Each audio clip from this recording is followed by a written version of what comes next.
Good afternoon, everyone. Welcome. I think I know just about everyone, but I'm Eve Stern from the Center for the Humanities. Welcome. Before we get to today's event, I wanted to just call your attention to two upcoming humanities opportunities while I have your attention and you're all still in the room. So next week, Wednesday at 3 o'clock, we have a really exciting talk planned by historian Alex Kasar from Harvard, who is an expert in American political institutions such as the Electoral College and the right to vote. And he's going to give us a really timely historical perspective just 2 weeks before the November election. So I hope you can join us for that next Wednesday at 3 in the Galanti Lounge. Information on the Center for the Humanities website. And also, I wanted to remind any humanities faculty and graduate students that our fall humanities grant proposals are due November 1st. So if you are thinking about submitting a grant proposal, remember that November 1st is the deadline, and information about that is on our website too. But most importantly, today we are thrilled to welcome Professor Catherine John from the Department of Africana Studies to talk about gendered solidarity and the shifting ground of the Afrospora feminine. And I'd like to invite my colleague, Professor Karen Sweeting from Political Science, to come up and introduce our speaker. Do I need to introduce you, or can you just roll here? Come on up and introduce her.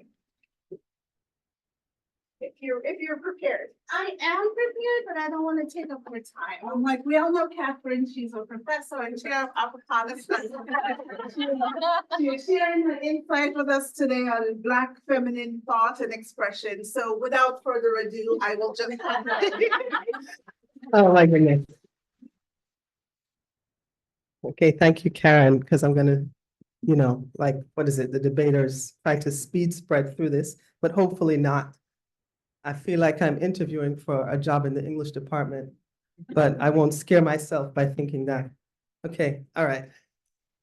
All right, I want to start by thanking the intellectual mothers without whose insights none of this would be possible. Toni Cade Bambara, Audre Lorde, Gloria Naylor, Octavia Butler, and Bebe Clark. Thank you.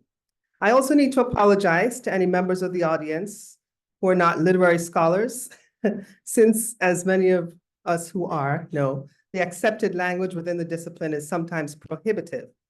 I try to translate when possible. And one of the reasons that this is the case is that this paper emerges from a recently published article entitled Insurgent Attitude and the Shifting Ground of the Afrospora Feminine. Actually, it's out in Frontiers, and as well as a chapter entitled Ia, but not Woman, a grassroots formulation of the Afrospora feminine, right? Ia is the Yoruba term often translated as mother in my forthcoming book. Just as a quick aside, the article addresses the duality, the underside of what I'm going to talk about here, because this is obviously a very short presentation, relatively speaking. And then the book chapter digs deep into what I'm referring to as indigenous energy. Anyway, all right. Because of the brevity of this format, as I mentioned, these things aren't included in the book. Finally, forgive the use of profanity, either in the music or in the presentation. Some feedback. Do I need to? Okay. Can you all, I know you all can hear me here. I hope people can hear me on Zoom. All right. Okay, let's jump in. All right, so this paper starts with one overarching question. Why do Black female sexy personas and performances have such mass appeal? I'm choosing to make a small contribution to the discussion of the Afrospora or African diaspora feminine as it relates to this thing we call attitude in Black spaces. There are three things that I will address: the power of the sexy, who we Black women are on a psycho-spiritual level, and what collective needs this power that I would say we have fulfills. Admittedly, this paper spends the majority of its time on the first 2 points. All right, I'm hoping I can manipulate well through PowerPoint and clips. All right, Little Kim in the late 1990s jumped off a combination of Black girl sexy with a hardcore rap persona that came to define an aspect of hip hop. Most contemporary Black female hip hop artists cite her as one of their main influences. Her provocative stare into the camera on her 1999 cover of Interview magazine is iconic, as is her signature sassy style and colored wigs, which some say were influenced by the Jamaican dancehall scene of the 1990s. From Kim to Jamaican artist Spice's stunting, big batty jumping in Stylo G's 2019 video Dumpling, to Beyonce elevating her Black girl sexy to international superstar status, to Cardi B's voice with the Afro-Latin flair, to Megan Thee Stallion's savage Texas Black girl grit, to Doshi's Floridian sexual fluidity, to Stefflon Don's UK dancehall, to Janelle Monáe's Kansas City Boss B style. These are just a few of the plethora of Black female artists who make it clear the world over that people seem unable to get their fill of Black girl sexy magic. I've interspersed a few clips throughout my presentation. I'm not going to analyze the clips themselves, but I want them to be a reminder of the power behind the Black feminine attitude and expressivity that comes from the artists themselves, separate and apart from the capitalist commodification that we're all familiar with. All right, so the first clip is an old one from 1996 from Little Kim's Crush on You. Let's hope this all works. Forgive the commercials. Today, not tomorrow, not next week. Today is the day. I hope you will donate to support. All right. I'm going to cut to the point that I need because in the interest of time, we cannot watch all of these videos. All right. Girlfriends mention he's a slut, he's a hoe, he's a freak. Got a different girl every day of the week.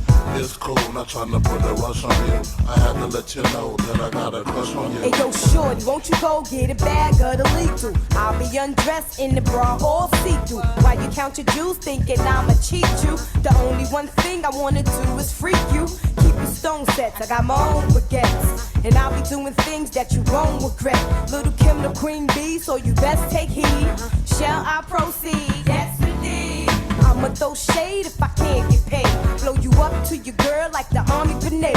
You can slide on my ice like the escapade. And itchy yaya with the marmalade. Who me? Not you. Oh yes, who's he? I even dig your man's style, but I love your profile. Whisper in your ear and get you all shook up, but don't blush. Just keep this on the hush. All right. Okay. So I return to the primary question, which is why is there such strong mass appeal for these modes of the Black feminine? And I suggest a brief answer. My theory is that a certain type of erotic rebelliousness is seductive and feeds a mass repressed, or dare I say, collectively unconscious hunger for what I would call spiritually erotic freedom. Why Black women are in an ideal position to do this is the focus of the rest of the paper. In Audre Lorde's uses of the erotic as power, she states, and I quote, "Pornography can be seen as a denial of the power of the erotic, for it represents the suppression of true feeling. It emphasizes sensation without emotionally deep feelings. The erotic, on the other hand, is a measure between the beginnings of our sense of self and the chaos of our strongest feelings.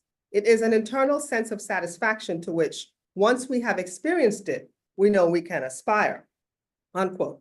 Now, some may object to me inserting Lorde's quote into contexts in which the erotic expression can be seen, at least in part, as constructed for a patriarchal male gaze.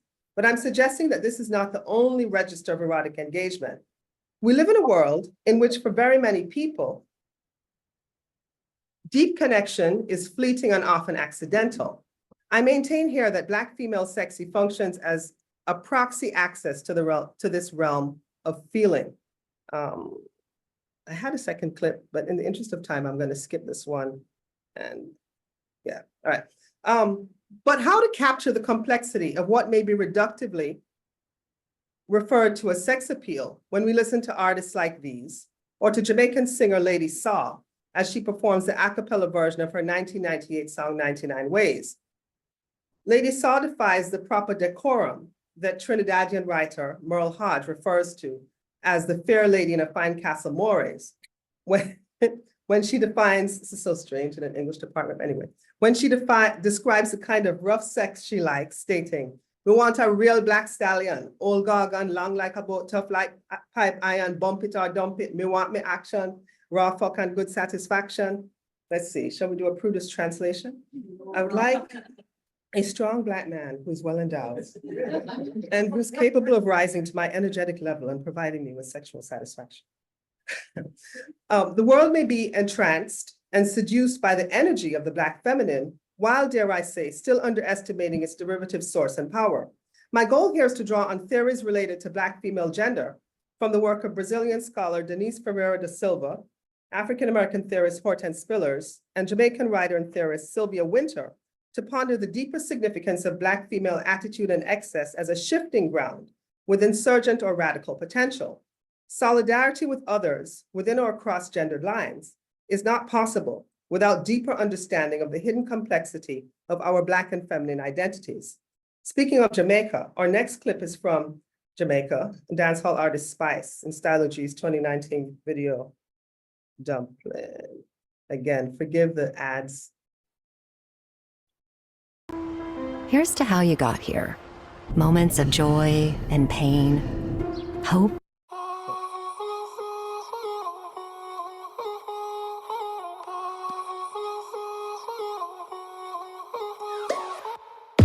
Bad man out and stunting. Kyle them thick like dumpling. Girl with big body jumping. Action ready for the thumping. Ready for the thumping. Ready for the thumping. Bad girl step out, I'm stunting. Queen, my ties them thick like pumpkin. Look pon me, big body jumping. My money thick like a caramel dumpling. Remix style of the vocal range. Black and beautiful, so me not play. Me no pray, me no chat, me no eye girl. Me money make a girl act suicidal.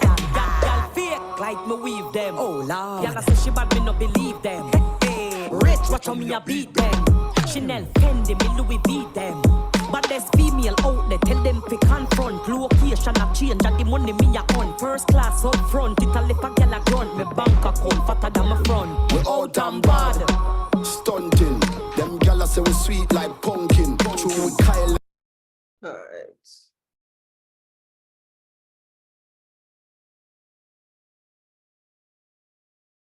All right. In her 2018 essay, Hacking the Subject, Black Feminism and Refusal Beyond the Limits of Critique, Denise Ferreira da Silva utilizes literary philosophy, specifically Derridian deconstruction and Black feminist theory, to suggest that the Black woman's reduction to a kind of non-feminine invisibility within the language system of the white male patriarchal father might, at the symbolic level, if considered from a certain angle, have the power to disrupt, hack, or hijack the coherence of the foundation that the entire notion of that type of identity rests upon. But my task here is not intended to take on her whole argument. To establish her case, Ferreira da Silva cites Sojourner Truth and Audre Lorde among them. From Sojourner Truth, she takes the famous statement, "I can work as hard as a man, eat as much as a man, bear the lash as well, but ain't I a woman?" She then cites Audre Lorde, who states, and I quote, "What does it mean when the tools of racist patriarchy are used to examine the fruits of that same patriarchy? Those of us who stand outside the circle of this society's definition of acceptable women know that survival is not an academic skill. It is learning how to take our differences and make them strengths," unquote. Ferreira da Silva opens her essay with bold lettering stating, quote, "Take our differences and make them our strengths." The poet's position recalls the Black feminist position as trouble, for it refuses to disappear into the general categories of otherness or objecthood, that is, Blackness and womanhood, and refuses to comply with the formulations of racial and gender sexual emancipatory projects these categories guide, unquote. Ferreira da Silva uses these two positionalities to argue that Black feminism, as encoded by Truth and Lorde, practices a double refusal, a refusal to comply and a refusal to disappear. She reads these Black feminist signs against her concept of what she calls the patriarch form, which is the name she gives to, quote, "the figuring of authority as decision and determination. It is the mode for the subject that judges, the Hegelian subject that recognizes, and the scientific subject of knowledge that measures and classifies," unquote. This intriguing notion of a Black feminist double refusal to either comply with or disappear from the fixed order of things lays an interesting foundation for interrogating the rebelliously shifting ground within which the attitude and excess of the Black feminine can be seen as contending. To further theorize the foundations of both the refusal and the rebellion or insurgency, we turn to some of the earlier work of Sylvia Wynter and Hortense Spillers. Wynter and Spillers jointly create an infrastructure for thinking about both the marginalization and the uniqueness of Black female identity in the African diaspora.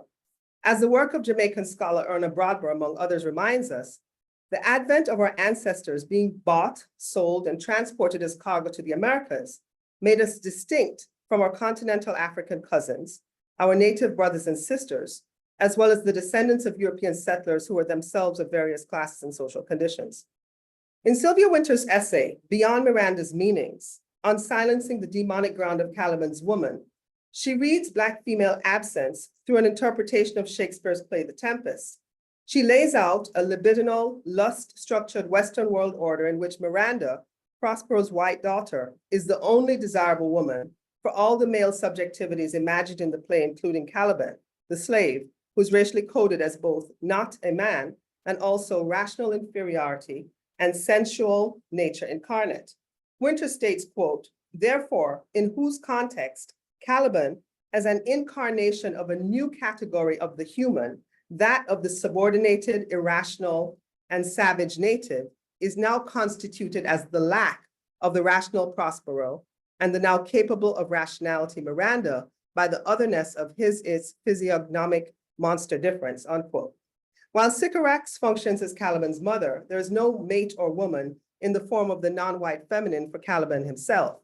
Wynter further suggests that despite the shift in the West at a particular historic moment from a religiously controlled world order to a more secular and scientific one, the notions of good and evil that were previously used under a Roman Christian system to justify the perception of the other as pagan and savage is now, under the secular scientific order, grafted onto native and Black bodies as natural without the need for religious rationalization. Also, in this order of things, a feminine mate for Caliban, instead of being represented as monstrous, is silent, yet haunts the text. We shift now to the writings of the third scholar in our sequence, Hortense Spillers, whose signature essay, Mama's Baby, Papa's Maybe, an American grammar book, gives us another perspective on the femininity associated with Black women within a specifically US context. She states, and I quote, let's face it, I'm a marked woman, but not everybody knows my name. Peaches and brown sugar, sapphire and earth mother, auntie, granny, God's holy fool, a Miss Ebony first, or Black woman at the podium. I describe a locus of confounded identities, a meeting ground of investments and privations in the national treasury of rhetorical wealth, unquote. Starting with a list of terms and names associated with the Black feminine, Spillers moves on to critically summarize the perceptions of Black womanhood as they were represented in Daniel Patrick Moynihan's 1967 report. Spillers declares, quote, Moynihan's tangle of pathology provides the descriptive strategy for the work's fourth chapter, which suggests that underachievement in Black males of the lower classes is primarily the fault of Black females, who achieve out of all proportion, both to their numbers in the community and to the paradigmatic example before the white nation. Moynihan is then quoted by Spillers directly as saying, quote, ours is a society which presumes male leadership in private and public affairs, a subculture such as that of the Negro American, in which this is not the pattern, is placed at a distinct disadvantage, unquote. Okay, so Moynihan, this is me again. Moynihan lays at the feet of Black women the blame for the seeming dysfunctionality of Black men within the context of white patriarchy. We're imagined here as sapphire-like ball breakers and castrating females who yell, demand, chop, and crush. Spillers addresses how both the white and the Black family in Moynihan's report are, quote, actants, generated with neither past nor future, as tribal currents moving out of time, unquote, without slavery as a referent. Spillers manages to unearth a set of oppressive paradigms that we're still trying to dig ourselves out from under. Not only is Black female cultural resilience demonized, but the dominant society's complicity in the traumatic past of slavery can never be acknowledged. Thus, what would in a fair world be a miraculous set of Black female survival traits worthy of study are characterized instead as lack and dismissed or ignored whenever they don't fit into dominant gender paradigms. Worse yet, these characteristics and traits are imagined to be deficits that have disadvantaged Black men and implicitly the Black familial order as a whole. We might want to think about how that reality has influenced Black girls dimming their own light. By contrast, Spiller's own representation of the Black family differs substantially.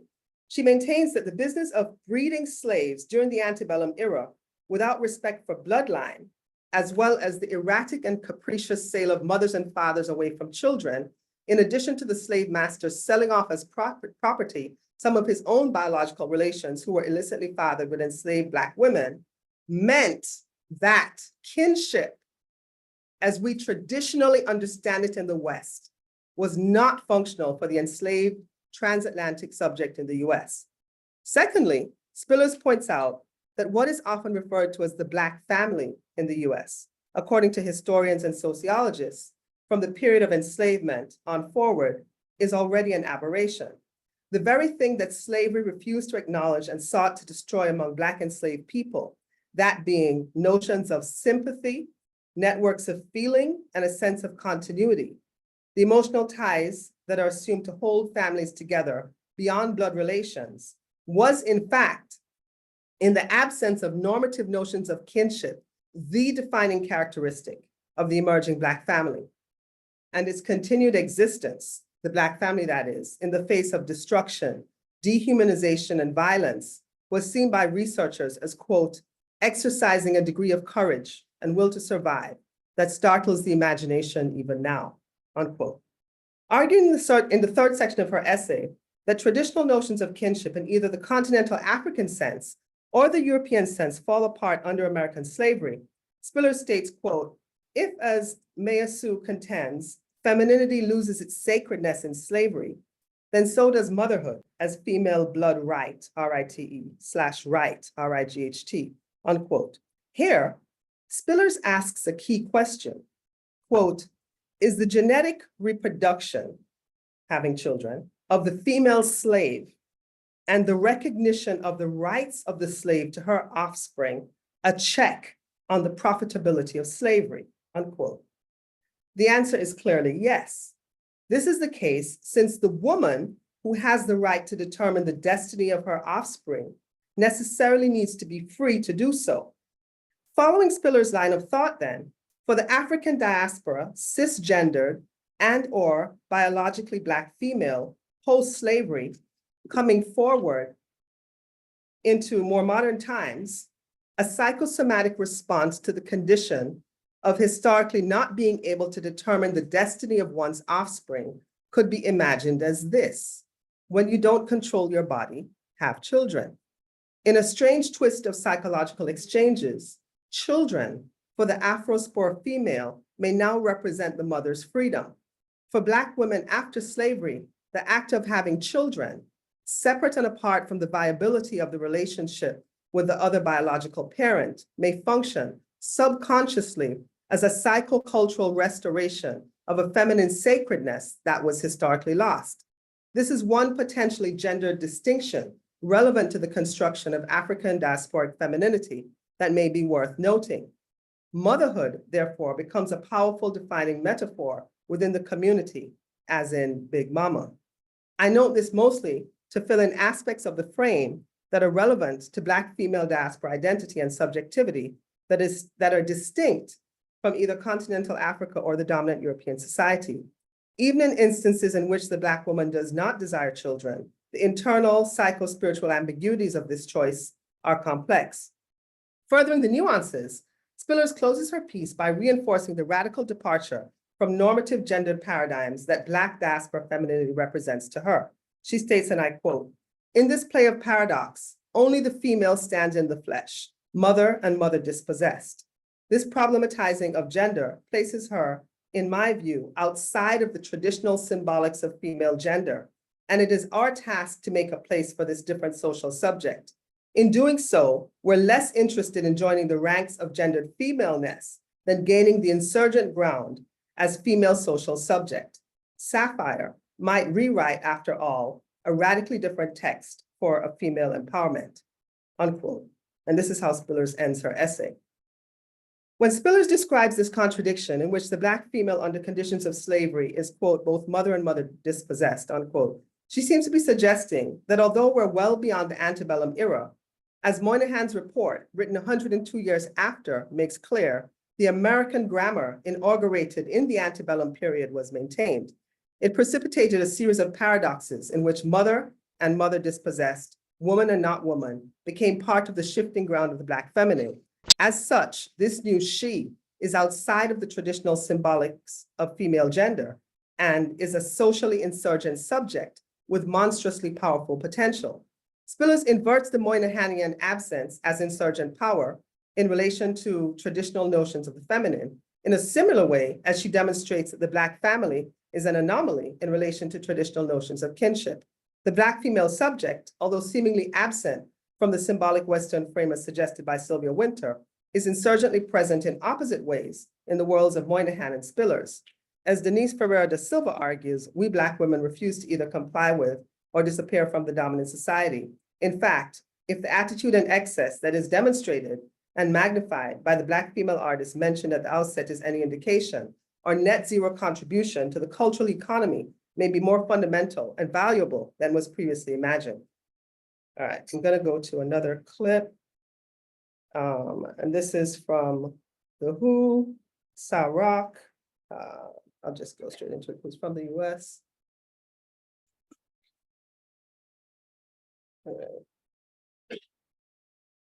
This is quite a long one, so I'm going straight to the.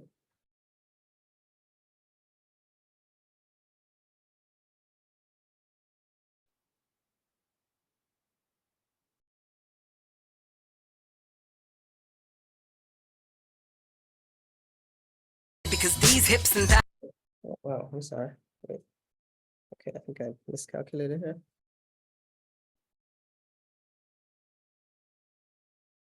Okay. Stop here. Foul mouth. Apologize. Okay. Just a clip in the middle.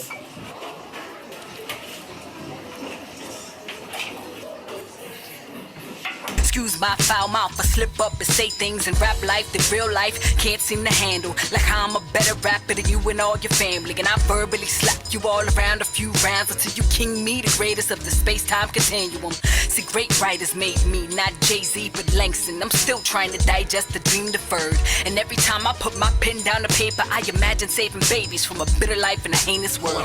I'm the words you're afraid to speak, the face you're too vain to see. Who am I? I am scarlet, call me crimson red, the blood of a million slaves in every verse that I pen. I'm dark matter in a world of lightweights, the future you can't fathom, your inescapable fate. I am freedom through a musical note, I am you inside of the mirror, the reflection of hope.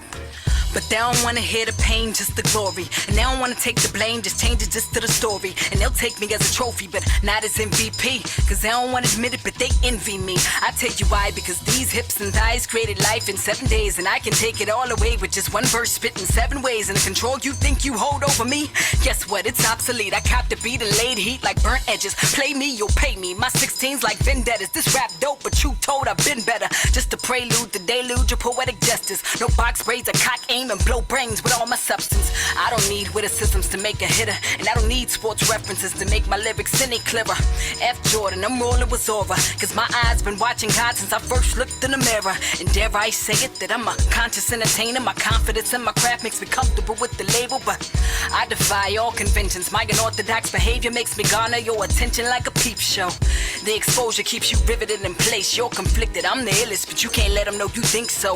Acceptance is the last stage of grief, so I keep the peace. I let you have your moment before I make you take a knee and savor each and every piece that I secrete for me. Contrary to pop opinion, we ain't created equally. See that, my friend, will require me to be human. I'm an alien, an outcast, a pillar in the land of ruin. I'm an alien, an outcast, a pillar in the land of ruin. I'm an alien, an outcast, a pillar in the land of ruin.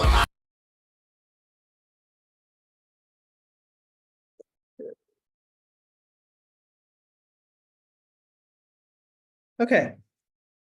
So to bring us back to our original questions, How is the insurgency that Hortense Spillers identifies, tweaks, and links to our understanding of motherhood, dispossession, and reinvented kinship relevant to the erotic rebelliousness that Black female artists the world over harness and display? Being outside of the symbolic female order in terms of gender identity and kin formation, in addition to having to fight for everything, becomes part of the Black female rebellious erotic expression. The insurgent urge could be seen as having a directive that says, excuse my French, I'll fuck who I want and feel what I want, and if I can't do that literally, I will release it in other culturally expressive ways. As Beyonce said in her recent concert film Renaissance, and I quote, "I'm not responsible for who I become when I perform. I let all that is repressed out on the stage," unquote. That's for myself, me, Catherine John. I channel that erotic rebelliousness into how I teach my classes, with erotic being defined in the way that Audre Lorde reconfigures the concept. So in keeping with this line of thinking, what if, following from Spillers, we read Black female attitude and excess as symbolic possibility? The first step in this process would be to establish the contours of this identity's shifting ground, structure, and interiority. This is the prerequisite for the potential. This is the prerequisite to assessing the potential for other endeavors. This trapezoidal formation, my own little creation, is an attempt to diagram the shifting ground of the Black feminine.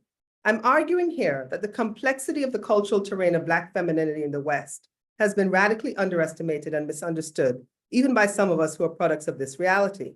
I'm suggesting that the energetic sourcing of these identities function as submerged rather than intentional consciousness. The top side of the structure, which I designate as Region 1, can be linked back to the work of Sylvia Wynter. It represents Black female desire as unvisible within the Western imaginary as delineated by the work of Wynter. The term unvisible, which is to my knowledge coined by Wynter scholar Catherine McKittrick, refers to being unseen as opposed to being literally invisible within the Western masculinized corporate and institutional terrain. Every woman of color in the room probably knows what I'm talking about. The shadow form mentioned in Region 1 refers to the pressures forcing Black women to imitate elite white European behavior generally, and white European feminine behavior in particular.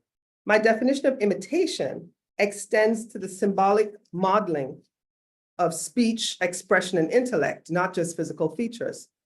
I mean, these are the unwritten rules of getting into the club, right? If I came in here speaking like, they say, you know, if it come down on me,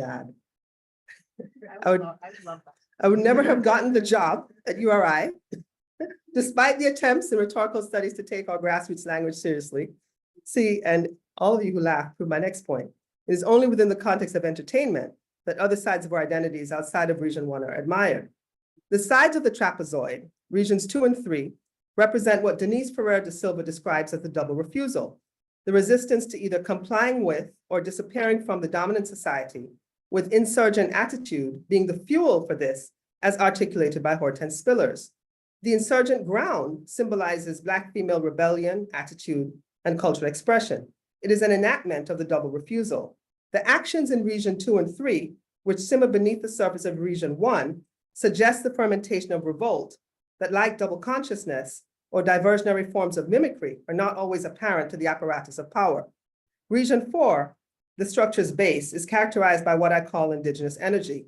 This region is the foundation of the identity structure, i.e., its most powerful force, while also being at the same time the most subconscious aspect. It is not equally present in all Black female contexts, but it represents the energetic density of the identity structure overall. This density is signified by any Black feminine spiritual intensity that cannot be reduced to being sourced by the patriarch form. To comprehend this in substance, we're forced to acknowledge the cultural hybridity of Black female identity, i.e., that it has aspects that are not reducible to the Western experience. The attitude and plentiness of the Black female subject in the African diaspora is a non-compliant energy that shifts between invisibility and a disruptive power that can be deployed for either creative or destructive purposes. By identifying the 4 regions of the trapezoid as a way of understanding the complexity of the Black feminine and reading against the grain of negative portrayals of this population, we can hopefully see modes of femininity that are distinct and connected to our ancestral African identities, no matter how submerged. As Sylvia Wynter stated in her 1970 article, John Canoe in Jamaica towards the interpretation of folk dance as cultural process, and I quote, "Increasingly, as Jamaica became more Christianized and monotheistic, the African gods were exiled, along with the culture in which they were involved. By 1825, to rise on the social scale, one danced the quadrille, a European dance, but turned one's back on the shay, an African dance. One claimed all that was Europe and denied Africa. Africa would not be denied. The African gods were too pervasive, too tangled with the unconscious roots of our being. They were the roots." One fleeting example of the possibilities that lie outside would be the Yoruba concept of gelede, spectacle. Gelede brings together the aesthetics of performance art, the power of the female as mother, satirical critique, as well as social and spiritual efficacy as, quote, "a strategy for promoting social harmony and the avoidance of the use of force to settle human differences and problems," unquote. Within this context, femininity is a particular kind of potency and energy that is not reducible to the physical body. And I think I just have enough time to show the last video clip, which is from Final Form. I'm going to play this in its entirety. Sampa the Great is an artist. She's Zambian, Botswanan artist who grew up between those places and Australia. Let's see what we got. Drinking coffee every day didn't work for me, but I couldn't figure out why until I went from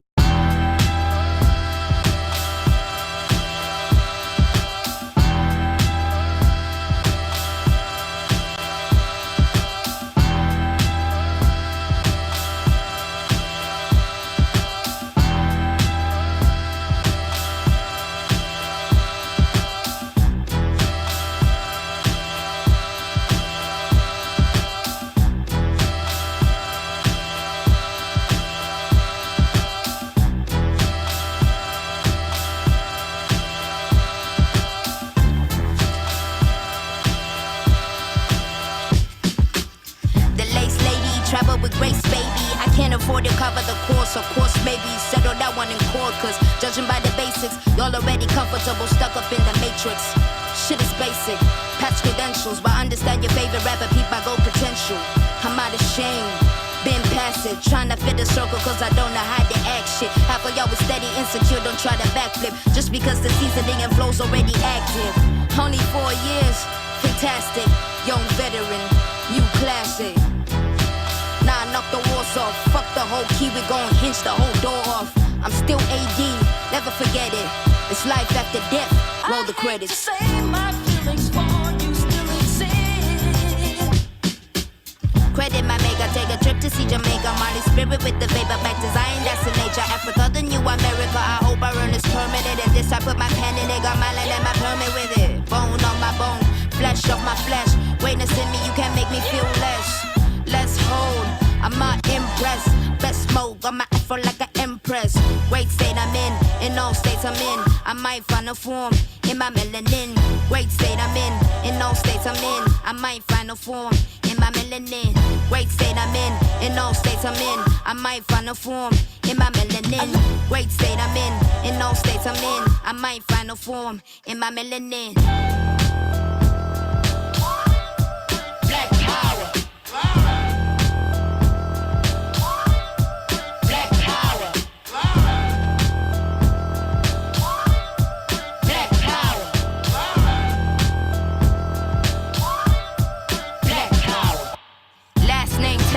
First name Eve. Somebody ate the food they told the great to never eat. I'm dripping DNA steez like I'm born gray. I be mad 2G's. Third war in it. First war I dated. No mentor, all my heroes assassinated. We been here, reincarnated. Tryna finish what they started and we made it. Great state I'm in all states I'm in. I might find a form in my melanin. Great state I'm in all states I'm in. I might find a form in my melanin. Great state I'm in all states I'm in. I might find a form in my melanin. Great state I'm in all states I'm in. I might find a form in my melanin. Black power. Black power. Black power. Black power. I hate to say my feelings for you still exist.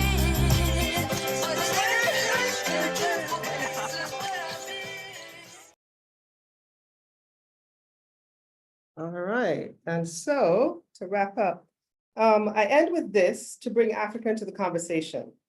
Sampa's visual landscape within the video bespeaks the complexity of continental African sound, sense, while the diaspora influences from US hip hop and Jamaican reggae are also clear. In order to close, we must, in good Sankofa fashion, return to the beginning. At the end of the opening paragraph of Hortense Spiller's Mama's Baby, Papa's Maybe, she states of the Black feminine, quote, "Let's face it, my country needs me. And if I were not here, I would have to be invented," unquote. Thank you.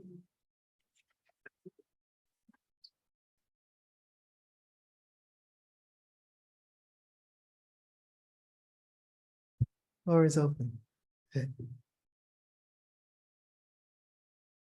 I know I moved through a lot of territory, but it's just how I roll. Lauren, if I may. Lord, okay. Why? There's a lot of thoughts here and a lot of questions.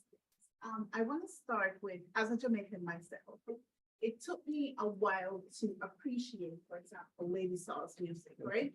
And I haven't, now I can listen to it without cringing. I'm being honest, right? I haven't gotten the same level of appreciation for some other music based on the graphic content. I'm curious in terms of your articulation of this being a shift in identity versus expression. Could you flush out the differentiation there a little bit more into this erotic identity versus erotic expression? Okay, let's see. All right, so I'm taking just one aspect of the Black feminine, right? And I decided to take the element that, broadly speaking, I was using Lord's notion of the erotic, right? To broaden how I understood the erotic so that people didn't just reduce it to sort of whatever their definition was of sexual and sexy, right? But that's the key part, right? Because what I'm trying to do is to think about the, how shall I put it, the energy that's the foundation for the expression, right? I love the quote where Beyonce says she's not responsible for who she is on stage, right? So that's interesting to me because it's like, okay, what does she feel like she can release when she's in that context that she feels like is not acceptable in terms of the structures of her everyday life, right? And what is she reaching for, right? And what source is that energetic ability to do that? Most of us can't be that uncensored for various reasons, right? But I'm interested in the extent to which this may be, how shall I say, a submerged, right, part of Black identities, and I'm obviously focusing on a particular, notion of the feminine, right? So it's a part of the broader identity structure, right? I'm not claiming to define, there's lots of scholars who are doing lots of work. And as you see, I borrow heavily from Winter, Spillers, and Ferreira da Silva to get to where I'm going. It's just I try to use their theories to keep, to move the needle forward a bit more. But again, I come back to this notion of energy, like, you know what? I'm gonna look for one other clip, right? Just to make the point, but I hope that helps to begin so in other words, energy and expressivity is the vehicle that's used to channel, right? And to express feelings, right? That need to be expressed, right? Where does that come from? How is that possible, right? The book and the paper to an extent, the essay, but the book really tries to go deep because I'm essentially saying that it has a kind of spiritual source, but not necessarily, when I say spiritual, I'm not meaning religious, right? In a traditional sense, right? But, essentially, yeah, I'll sort of leave that there for now. Go ahead. It's like their public persona and their performance ethics. I'm Yes. trying to connect that back to shifting or reshaping the Black woman identity. Okay, paraphrase the question. Okay, so say it again, and then because I have to repeat it, I'm sorry, I forgot you don't remember what you said. Okay, all right, so So you're trying to, as I hear you, you're asking, what do I mean by shift, right? What's the role of shift? And what's the relationship between the idea of identity and shifting identity within the context of the Black feminine and this business of expressivity? To some extent, Go ahead. that sounds close. Go ahead. I'm struggling with the idea of this evolving identity. Right. That's where I'm sort of, Okay. Yes. seeking clarification, right? Because it's a public persona, it's a Yes. performance identity. Yes. I get that. Yes. But how is that shifting or shaping the Black female identity? Rather than it being a Yes. form of expression, Yes. you're framing it as an evolution in identity. I'm sort of trying to get. So, yeah. I'm talking about that aspect. Okay. Let me see if I can rephrase. How is the expression that is part of the performances that would exemplified by what I showed, part of an evolving identity that's related to the Black feminine, right? Okay, so you ask a good question. I use the term shifting ground because I wanted to get away from whatever ideas people have about a particular identity being fixed, right? And with this in particular, I feel like there's a lot of stereotypes that confine Black female identity from the outside, right?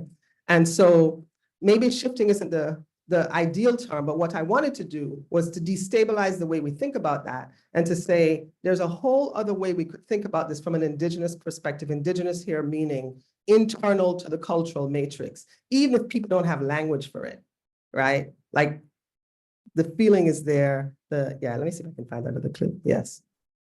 All right. Great, thank you so much. And I was thinking about with the first clip that I saw, and I came in late, it was the clip with Spice. Yes. And it reminded me so much of Sula because it was, I read something that Toni Morrison wrote about how for Black women, economic freedom and social freedom go hand in hand. And then in the second video, you know, she was holding all that money and dancing. And I think and then in the last video, and I was wondering if you could speak to this, because I think part of that shifting of the feminine is that it's very Black women centric. In all of these, meaning in all of these videos, women were dancing with women. And all of these videos. So I don't know if you can, because that relates very much so to the Moynihan report in terms of how at least it's visualized, the way women are moving. I don't know. So if you can say the question again, I'm sorry, I got distracted by this. And Laura, I'm not sure what this is. I don't know if people on Zoom can still. See you. Okay. All right. So that's what it is. Yes. So, and I don't know if that means therefore I don't have access to show what it means, what that means is I'm not showing any more clips. But go ahead, say the question again. Throughout this whole talk, I was thinking very much so in terms of politics and economics. Okay. And Black women's role. And I was thinking so much about Kamala Harris in terms of like the non-disappearance and the non-compliance. And I was wondering if maybe you could talk about sort of the way that the shift, you know, the way you think about the shift, how we see it, how it's being perceived. And maybe, I think that there's one thing is how we see it in performance, but then how we see it on the ground as well. Because what we see in performance, they're just emulating what people are doing in these spaces, right? We might find it graphic. Yeah. There's some people that I find super graphic, but there is something there. What is it that is, I just want to hear everything that you think. The question becomes, in what spaces are people free to be themselves, right? In what spaces are people free to have whatever cultural matrix define their identities in conscious and subconscious ways? In what spaces are they free to let that out, right? One of the clips I was going to show was an Aretha clip, which I think I will still show. It's just like a couple of minutes. So when you talk about the official realm of politics you know, the official political realm. I see that as a realm that's controlled by the official society, right? You know, as opposed to one that, so how you navigate, how that space gets navigated is a completely different thing. I'm going to show this. And the reason I want to show this really quickly, let's see.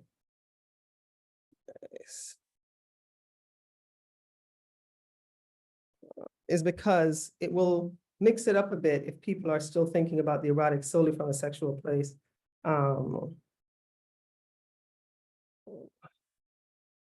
if I can find this. All right. Yes, I'm gonna quickly share so people on Zoom can see.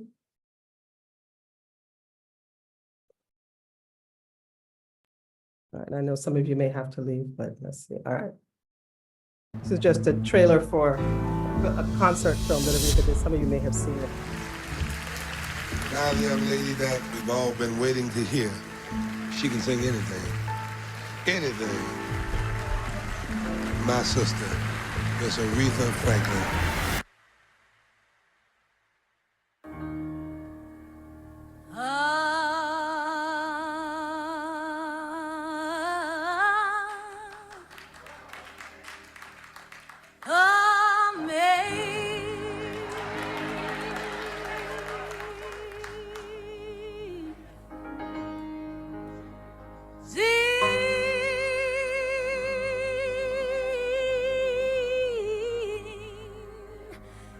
Amazing grace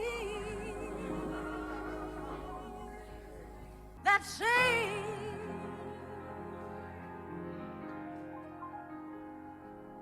a wretch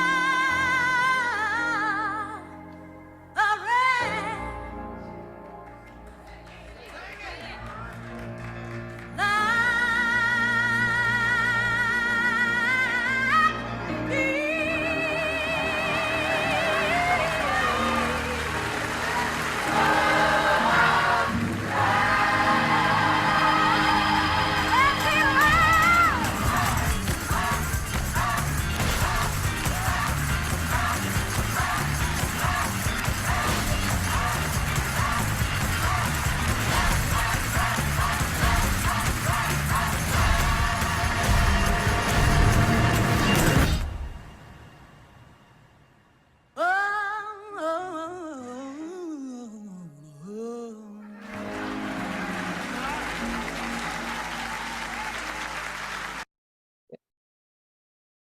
I don't know if there's questions on Zoom. I see. Yes. Okay. Kristen Edwards asks in response to I think my question is somewhat connected to the question just asked. How might we read for Black Girl Sexy Magic apart or against internalized white patriarchal? I'm sorry, can you read that a little bit more loudly? How might we read for Black Girl Sexy Magic apart or against internalized white patriarchal? Yes. Supremacist, Yes. hypersexualization, and Yes. as you began this consideration a bit earlier in your discussion about sexy red versus Right. Luna. Right. So this was clearly part of what I could not cover in this talk because of time, you know, but in terms of the article that I write, that is published, I talk about a sort of duality, right? Like there's the you could, and I actually spend a lot of time talking more about Little Kim, right? And the physical transformations she's gone through since those early moments, and how that it's almost impossible to read that. Yes, you can talk about choice, right, in terms of plastic surgery, but it's almost impossible to read that without reading it through the lens of a certain kind of dominant societal notion, Europeanized notion of beauty, right?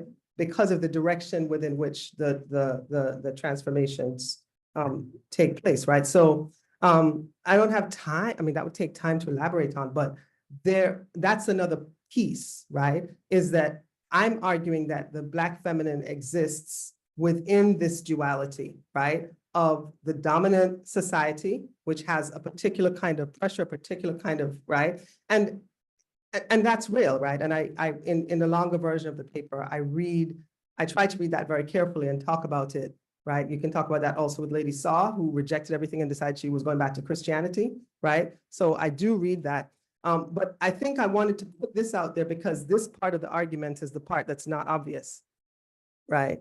You know, it's the part that's less visible, the submerged energetic part that is actually coming from, I would say, sourced from a positive place, right? Regardless of how people choose to express it, which is why I played the Aretha, right? Because I'm saying it's the same source, right? The deep expression that's coming from a spiritual place. With Aretha, it's clear it's coming from a spiritual place because of what she's singing about, etc. But I would argue that all of it is, you know, this energetic stuff is sourced, right? And it allows for a certain kind of freedom, right? You know, there's an African-American scholar, Obasa Shaka, who claims that African-American culture in particular is a culture of freedom, and that everybody comes there to find their own sense of identity. But that's a whole other story.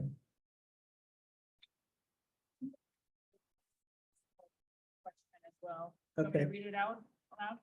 So it says, Yes, unless you think it was answered by the previous, I'm sure. but go ahead. She said, "Thank you for such a marvelous presentation. Wow, I am also struck by the power of the videos and performers as they expose an energetic, erotic, full of expressivity. And yet the videos seem so highly constructed and manipulated and spliced and controlled. I'd love some help figuring out how that performativity and conspicuous constructiveness connect to the internal energy, spontaneous energy that you are discovering in the Black feminine aura." So what I would say is, while that's true, what you would have to ask yourself is what you enjoyed about it, right? And to what extent is what you enjoyed about it not about, it's certainly, there's the way things are edited, but about the performer's power, right? Because not everybody can get up on stage and do something and be, you know, like marked in that way. Yes, you can probably engineer a lot of footage, particularly in this AI moment, but you know, when you're talking about the ability to pull something from inside yourself and put out there, right? That's the thing I'm trying to talk about. And I understand the reality of the constructedness and the reality of these other, how should we say, sensors and structures that are mediating how we interpret these things, you know? But I just wanted to put out there that there is something else there, right? So. Why are these forms of expression important for us to understand? Why are they important for us to understand? Yes. I think from my standpoint, I think because, I mean, I feel like I'm repeating myself, but hopefully I'm repeating myself with a difference. I think that, I'll make a cheesy joke. Let's say that people disagree with, right, what they may see as the either the objectification or the lyrics that, like, I don't know, in some of Megan Thee Stallion or Lil' Kim or whoever, right? But when you get to the party, everybody's dancing to it. Like, you come on, you see some of those people jumping up, right? I'm sure Michelle Obama will get out there, right? So my point is that it's not, yes, you could just say maybe you could say any music would do that. I wouldn't say any music can do that. But I think it's important because I think that there's an element of this expressivity that is not only freeing, but is profound, helps us as Black women to understand aspects of our identity that we won't understand simply by studying the dominant society's notions of us from the standpoint of the negation, right? The things that we are seen as not, right? And so I felt like it was important also because my work is all about opening the door to understanding how do Black people see themselves, right? And how do we understand ourselves? A lot of times we have not had the luxury of studying ourselves, right? You know, what we've had are inserting ourselves into theories that have been constructed by the dominant society. Like Edward Brathwaite from Barbados, poet, makes a very good point. He writes, the essay History of the Voice, and he talks about how in early Caribbean poetry, people were talking about Caribbean experience, but they were using the Shakespearean sonnet or the Miltonian ode as the form, right? And then he takes, in that essay, he takes us all the way from that moment to dub poetry, right? With grassroots, oftentimes Rasta-inflected expressions, which were not coming from that colonial place in terms of the form. So they were now drawing from what they knew, drawing from the music and the spirituality and the culture that had shaped them, right, in conscious and subconscious ways, and then also saying what they wanted to say, right? So I wanted to sort of decolonize how we understand some of this, right? And not just see it through the frame, right, that is already predetermined, right? Because it also gives us power, you know, because there's certain things that if you're coming from these spaces, you can interpret and understand that other people won't be able to. And then you can begin to think through, wait, oh, so, you know, I just think it opens up a lot of doors for understanding who we are and it creates frameworks for us to do more interesting kinds of theory that is coming from that place. So, yes. Sorry if this is not as organized. No, as I no. want it to be. I'm wondering, I'm really struck by your concept of excess. Of what? Okay. And I think for me, that does really do something about like the undescribable. Okay. But the thing that I also often think about in terms of how excess is managed is that it's contained. And when you talk about access, what do you mean? So just for people on Zoom, Anna is raising a comment about access. And when you say access, what do you mean? Oh, excess. Oh, sorry, excess. Okay, yeah. Sorry, I thought you said access. Excess. Got it. Okay. Yes. And I'm wondering, because you do have this science experience invisible, how does excess be really contained in the methods that you're seeing in these art forms? Yes. I'm just curious. Right. Let's see. How does excess evade? Right. How does excess evade containment? Very, very nice. I mean, so Ferrer da Silva says Black women refuse to either comply or disappear with the dominant order. How does it sort of defy containment? I mean, the thing that's coming to mind is just refusing to always behave by based on the rules that are set up, right? I'll be thinking about this after, right? But yes, refusing to behave based on the rules as they have been established, right? And consistently reaching for what one needs to survive, regardless of whether or not, right, it fits into the framework of what you're expected and supposed to do or be, right? I mean, that's the best I can do on the spot.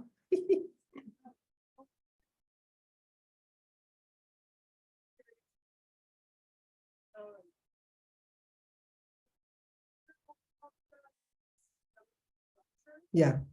The doctor also, well, she talks about colonialism. Yes. But I'm just, that's another way that I was like, oh, all of them are like speaking to each other in this way. Right. Yeah, I mean, and my hope is that this opens up terrain, you know? I see Amber Rose Johnson wants to ask a question. We remember you. Please. Hello, can I be heard? Yes. Okay, hello. I apologize for the background noise. Catherine, thank you so much for this incredible talk. It was so lovely to hear a little bit more about your work. You've put so much on the table, and I'm going to put one other thing on the table, which is a question about whether or not you engage with queer theory at all, and whether or not queerness comes up. And I'm asking because thinking back to classic essays that I'm sure you're familiar with, thinking about Kathy Cohen, for example, who writes about the welfare queen, not necessarily as sexually as queerness, her queerness does not appear in her same-sex desire, but in terms of non-normative sexual practices. But you seem to be very much staying firmly within feminine and addressing Black women in particular. So I'm wondering if queerness comes up for you at all, if it's useful, or if you are intentionally moving away from it, and why? Very nice question, right? So I'll do my best to answer. So I'm certainly not opposed. You know, sometimes you end up in papers working with the theorists that speak to you at that moment, you know, and when you figure out how to expand on the ideas that come to you, you go with it. I think, so I would say this to say that I don't have an investment in not, right? Even though these were the theorists that I think shaped probably my thought process, you know, going back probably, except for Denise Ferrer da Silva, certainly Winter and Spillers since grad school. I think what I would say is one of the things I was hoping to do, and I hope there's not too much feedback, was to complexify the notion of the Black feminine in a way that would intersect with some of the ways that queer theorists and thought open up that terrain, right? Because there's a way in which, what I'm essentially saying is that the Black feminine, in terms of its energetic framing, doesn't fit in. I mean, Spillers makes the argument so well, doesn't fit into this kind of easily into the kind of heteronormative framework. Heteronormative, not so much in terms of the choice of sexual partners, as in terms of all of the sort of politics of how this gendered identity plays out, right? One of the things that intrigued me early on with studying like Little Kim in hip hop way back in the day was the way that notions of masculinity and femininity were implicitly fused, and that she opened up something which was already kind of an implicit conversation in some of Black women's studies, which was that, you know, talking about this kind of gender identity, you know, this is an overused word, is sort of complex, right? So I say that to say that I feel as if, particularly when we use the term queer in a theoretical sense, that a lot of this material lends to complexifying the terrain with which what was previously seen, you know, solely within the sort of heteronormative framework within Black space, you know, is kind of opened up. But I mean, I hope that goes a piece of the way to answering what you asked. Yes, thank you. Okay. I know they're closing me down.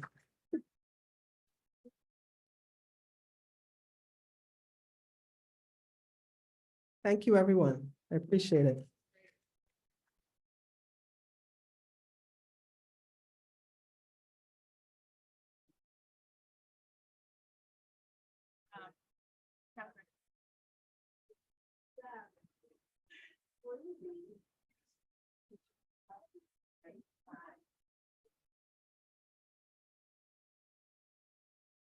And we can, Sure. Sure. Yes, yes, yes.